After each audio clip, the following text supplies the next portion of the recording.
मंगल चाचा और रामू दोनों माधोपुर से काशीपुर जा रहे थे, जहां रामू के लिए नौकरी की तलाश थी। आसमान बादलों से घिरा था और बारिश किसी भी पल शुरू हो सकती थी।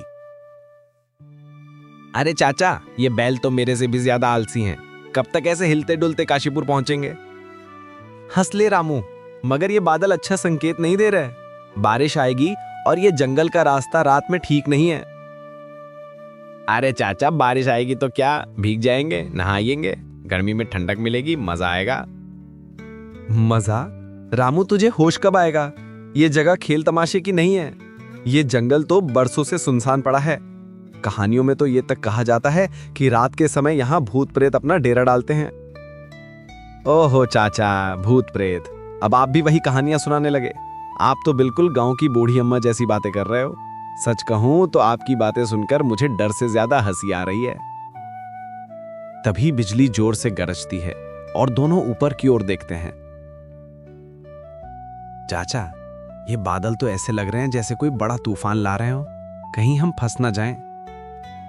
मैंने तुझे पहले ही कहा था ना, जल्दी निकलना था। पर नहीं, तुझे तो बातें बनाने से ही फुर्सत नहीं मिलती। अब बारिश होने से पहले हमें कहीं रुकने की जगह देखनी होगी। अरे चाचा, अभी आपने जिस जगह का नाम लिया था वही शायद हमारे सामने है। देखो ना, उस ओर से हल्की हल्की रोशनी झिलमिला रही है। लगता है कोई इमारत है और ऊपर बोर्ड पर कुछ लिखा भी दिख रहा है। हाँ, वही होगा, माधोपुर स्कूल। चलो, क्यों ना वही चलते हैं। जंगल के बीच में स्कूल, ये तो वाकई अजीब है। अचानक एकदम से तेज बारिश शुरू हो जाती है। चाचा, इतनी तेज बारिश में अगर हम जंगल में ही भटकते रहे तो और मुसीबत होगी। उससे अच्छा है कि हम उस स्कूल के अंदर चले जाएं। कम से कम छत तो मिलेगी। बाहर से वो स्कूल बहुत भयानक लग रहा था, पर बारिश इतनी तेज थी कि उन दोनों के पास वहां रुकने के अलावा कोई और रास्ता नहीं था। रामू, एक बार फिर से सोच ले, जंगल के बीचों बीच स्कूल, ये बात गले नहीं उतर रही। ना आसपास कोई गांव है, ना बच्चों की आवाज। मुझे तो बहुत अजीब लग रहा है। अरे चाचा, फिर से शुरू हो गए भूत भूत। आपने देखा नहीं क्या कैसे वो बच्चे मेरे साथ खेल रहे थे? देखो रामू, ये दुनिया हमेशा वैसी नहीं होती जैसे आंखों को दिखती है। तुम्हें लग रहा है सब ठीक है, पर असलियत तो परछाइयों के पीछे छिपी होती है। वो स्कूल के अंदर आते हैं, जहां कुछ बच्चे नीचे बैठे थे और मास्टर जी उन्हें पढ़ा रहे थे। मास्टर जी, अरे इतनी रात को मेहमान, बाहर तो तेज बरसात हो रही है, अंदर आ जाओ। स्कूल की दीवारें तुम्हें बारिश और ठंड से बचा लेंगी। वैसे भी जो यहां आता है खाली हाथ कभी नहीं जाता। धन्यवाद मास्टर जी, सच में आप तो हमारे लिए देवदूत बनकर आए हैं। चाचा, देखिए ना, इंसानियत आज भी जिंदा है, वरना भरा कौन इतनी रात को अजनबियों को अपने स्कूल में जगह देता। बेटा, धन्यवाद किस बात का, ये तो मेरा कर्तव्य है। ये स्कूल हमेशा से मेहमानों के लिए खुला है। तुम जैसे मुसाफिर तो अक्सर ही यहां आ जाते हैं। रामू बच्चों के साथ हंसी मजाक करने लगा। बच्चा, अरे रामू अंकल, आपको डर नहीं लगता क्या? इतनी रात को इस सुनसान जंगल में और अब इस पुराने स्कूल में बैठे हुए। बिल्कुल भी डर नहीं लगता। अरे पगले, डर नाम की चीज तो मैं सुबह के नाश्ते के साथ खा जाता हूं। डर तो खुद मुझे देख के छुप जाता है। अच्छा, तो तुम इतनी हिम्मत वाले हो रामू। बड़ी बड़ी बातें करना आसान होता है, पर असली हिम्मत तो तब साबित होती है जब दिल की धड़कनें खुद तुम्हें धोखा देने लगे। बेटा, इस स्कूल की पुरानी दीवारों में बहुत राज छिपे हैं। कहते हैं कई साल पहले एक पूरी क्लास अचानक ऐसे गायब हो गई जैसे हवा में घुल गई हो। पर अजीब बात यह है, उनकी आवाजें अब भी रात में सुनाई देती हैं। अरे मास्टर जी, आपकी कहानी सुनकर तो लग रहा है जैसे आप भी उसी गायब हुई क्लास के हेडमास्टर थे। हम गांव के रहने वाले हैं, यहाँ की हवा पानी से ज्यादा किसी चीज से नहीं डरते। ठीक है बेटा, तुम हंसी मजाक बनाते रहो। जब सामने आएगा तब असली ताकत का पता चल ही जाएगा। मास्टर जी, चलो बच्चों, अब तुम्हारा पढ़ाई का समय हो गया है। इन अंकल को सोने दो, हम चलते हैं। रामू, तुझे कुछ अजीब नहीं लगता इन लोगों के बारे में?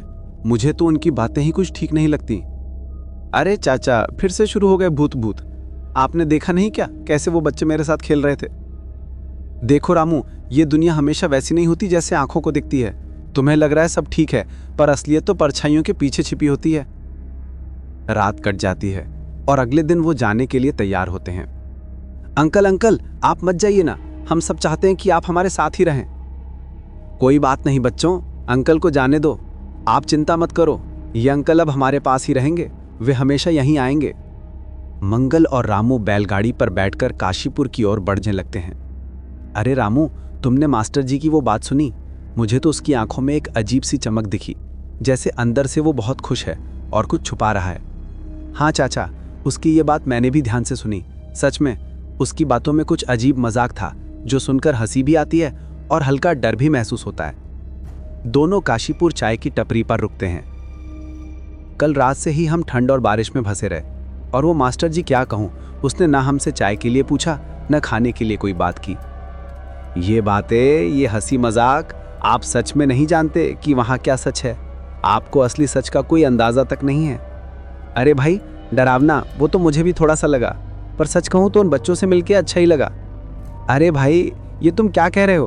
वो स्कूल इतने सालों से बंद है, वहाँ के बच्चे और मास्टर जी ये तो कब के मर चुके हैं। सच में उस स्कूल में एक हादसा हुआ था, और वही हादसा उनकी मौत का कारण बना। ये तुम क्या कह रहे हो भाई? हम तो पूरी रात वहीं थे।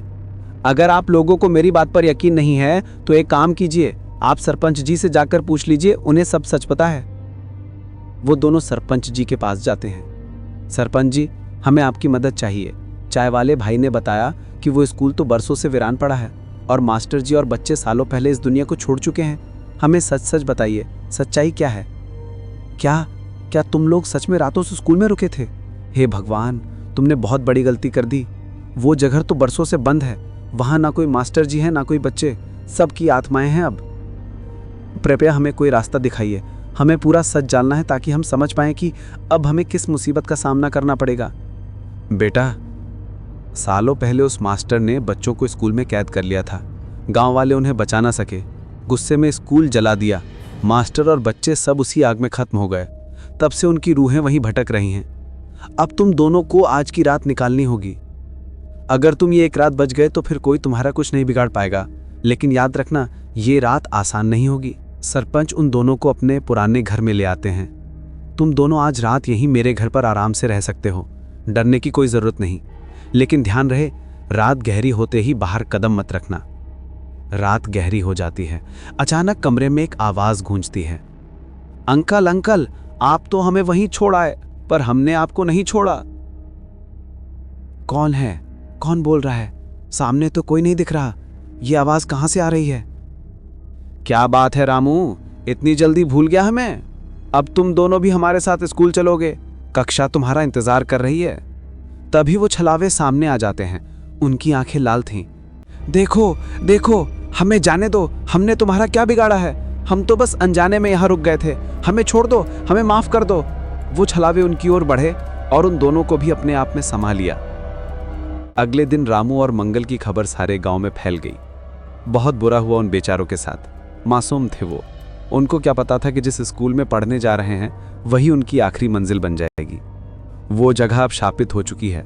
वहां हर कोना, हर दीवार उनकी चीखों की गवाही देता है। ऐसे और मजेदार कहानियों को देखने के लिए इस चैनल को अभी सब्सक्राइब और लाइक जरूर करें।